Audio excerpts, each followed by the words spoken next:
একদা বড় পীর আব্দুল কাদের জিলানী রহমাতুল্লাহি আলাইহি তার বাড়ির উঠানে বসেছিলেন। ঠিক সেই সময় তার একজন মুরিদ দৌড়ে আসে এবং বড় পীরকে সালাম দিয়ে কান্না ভেজা কণ্ঠে বলে, হে গাউসুল আজম, আমি বরবাদ হয়ে গিয়েছি। আব্দুল কাদের জিলানী রহমাতুল্লাহি আলাইহি তখন বললেন, কেন, তোমার কি হয়েছে? তোমার উপরে এমন কি মুসিবতের পাহাড় এসে পড়েছে? জবাবে তার মুরিদ বলল, হে গাউসুল আজম, আমার ইজ্জতের জানাজা হয়ে গিয়েছে। আমি বরবাদ হয়ে গিয়েছি, আমি শেষ হয়ে গিয়েছি।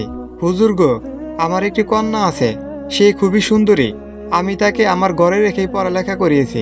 আজ পর্যন্ত আমি তাকে ঘরের বাহিরে যেতে দেইনি। আমার কন্যার নাম রেখেছি ফাতেমা। হে গাউসুল আজম, আমার কন্যা আমার অনুমতি ছাড়া কখনোই ঘরের বাহিরে যেত না। কিন্তু আজকে যখন সে একটা কাজের জন্য বাড়ির উঠানে গিয়েছিল, তারপর উঠান থেকে আর ঘরে ফিরে আসেনি। আমার বাড়ির চারদিকে দেওয়াল রয়েছে, দেওয়ালগুলো এতটা উঁচু যে সে কখনোই দেওয়াল টপকে বাইরে যেতে পারবে না। তারপরও নিজেকে সান্ত্বনা দিতে আমি আমার প্রতিবেশীদের কাছে খোঁজ নিয়েছি, আমার আত্মীয় স্বজনদের কাছেও খোঁজ নিয়েছি, কিন্তু তাকে কোথাও খুঁজে পাচ্ছি না। হে গাউসুল আজম, আমি আমার কন্যাকে ফিরে পেতে চাই, তাকে আমি জীবিত অবস্থায় পেতে চাই। তখন বড় পীর তার কথা শুনে বলল, তুমি শান্ত হয়ে বসো। তখন বড় পীর গাউসুল আজম চোখ বন্ধ করে ধ্যানে বসলেন। আর কিছুক্ষণ পর চোখ খুলে বললেন, তুমি তোমার হৃদয়কে শান্ত করো, তুমি তোমার কন্যাকে ফিরে পাবে, জীবিত অবস্থায় ফিরে পাবে এবং পুরো ইজ্জতের অবস্থায় ফিরে পাবে। মুর্শিদের মুখে এমন কথা শুনে মুরিদ কিছুটা শান্ত হলো। অতঃপর আব্দুল কাদের জিলানী তার মুরিদকে একটি জঙ্গলের কথা বললেন। ওই জঙ্গলের কথা শুনে বড় পীরের মুরিদ আতকে ওঠে এবং সে বলে, হে গাউসুল আজম, এটা তো অনেক ভয়ানক একটা জঙ্গল, সেখানে তো দিনের বেলায় কোনো মানুষ যেতে ভয় পায়। জবাবে বড় পীর বললেন, হে বৎস, তোমার কোনো ভয় নেই, তুমি সেই জঙ্গলে চলে যাও। জঙ্গলের ভিতরে তুমি কিছু বাড়ি দেখতে পাবে, সেখানে বাড়িগুলোর মধ্যে প্রথম বাড়িটা অতিক্রম করে যাবে এবং দ্বিতীয় বাড়িটা অতিক্রম করে যাবে। অতঃপর তৃতীয় বাড়ির সামনে গিয়ে দাঁড়াবে, সেখানে গিয়ে সূরা ফাতিহা পাঠ করে নিজের আঙ্গুল বন্ধ করে নেবে।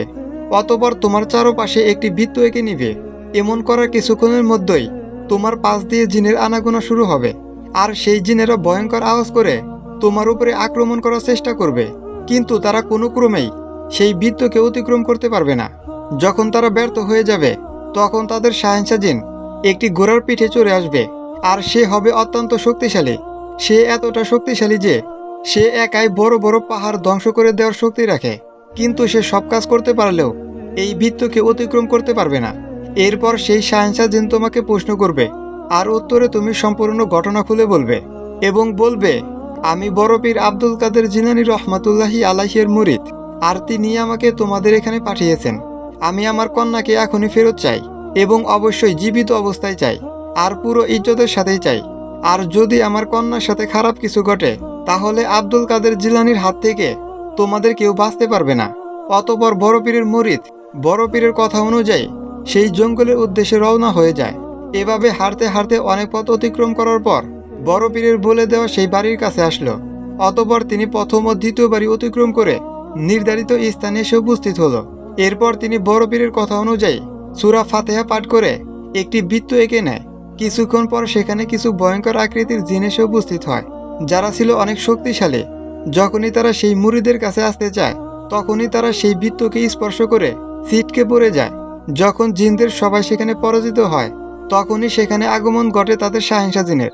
সে তার পুরো শক্তি নিয়ে সেখানে হাজির হয় এবং বাঘের মতো হিংস্রভাবে তার উপর ঝাঁপিয়ে পড়ে।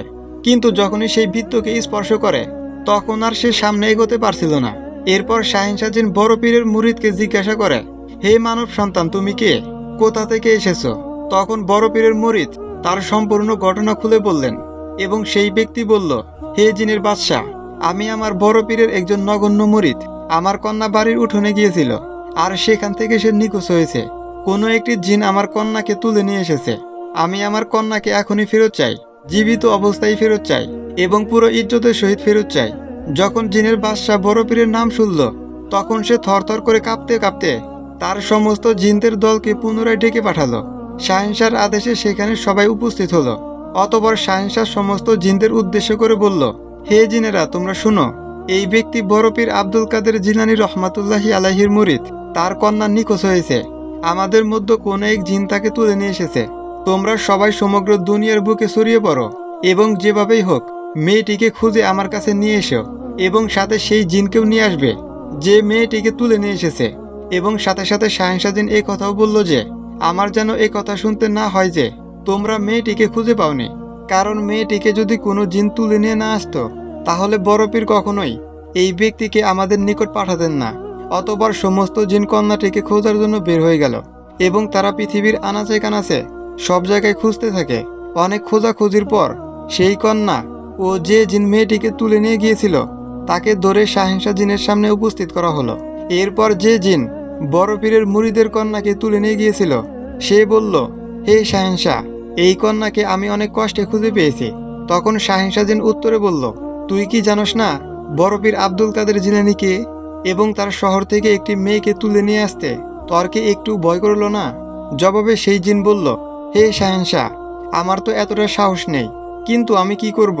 এই মেয়েটি তার বাড়ির উঠোনে খোলা চলে দাঁড়িয়েছিল এবং সে আনমনে তার চেহারা উন্মুক্ত করেছিল। আমি তার রূপে মুগ্ধ হয়ে গিয়েছিলাম, যার কারণে আমি তাকে তুলে আনতে বাধ্য হই। তখন শাহেনশা জিন বলল, তুই তো পুরো জিনের কমকে বিপদের মুখে দাঁড় করিয়ে দিয়েছিলে। এখানে যদি আজ বড় পীর নিজে চলে আসতো তবে জিনের কমকে এই দুনিয়াতে টিকে থাকা কঠিন হয়ে যেত। এরপর শাহেনশা জিন একজন জল্লাদ জিনকে ডেকে পাঠালো। অতঃপর জল্লাদ জিন সেখানে এসে উপস্থিত হলো। শাহেনশা জিন জল্লাদকে হুকুম দিল, এই বেদবটা বড় পীরের মুরিদের কন্যাকে তুলে নিয়ে এসেছে, এর মাথাটা শরীর থেকে আলাদা করে দাও এবং একে নিঃশেষ করে দাও, আর বড় পীরের মুরিদের কন্যাকে তার বাবার হাতে তুলে দাও। এরপর শাহেনশা জিন বড় পীরের মুরিদকে বলল, এই নাও তোমার কন্যাকে সহি সালামতে তোমার কাছে ফিরিয়ে দিয়েছে এবং বড় পীর আব্দুল কাদের জিলানী রহমাতুল্লাহি আলাহির নিকট আমাদের সালাম পৌঁছে দিও। এই কথা বলে শাহেনশা জিন চলে যাচ্ছিল। তখন বড় পীরের মুরিদ বলল, হে শাহেনশা জিন, আমার কিছু কথা শুনে যাও। তখন শাহেনশা জিন বলল, কি বলতে চাও বলো। তখন বড় পীরের মুরিদ বলল, তোমরাও কি আব্দুল কাদের জিলানী রহমাতুল্লাহি আলাইহিকে মান্য করো? এই কথা শুনে শাহেনশা জিন বলল, বড় পীর শুধু মানুষের শিক্ষক নয়, তিনি আমাদেরও হাকিম।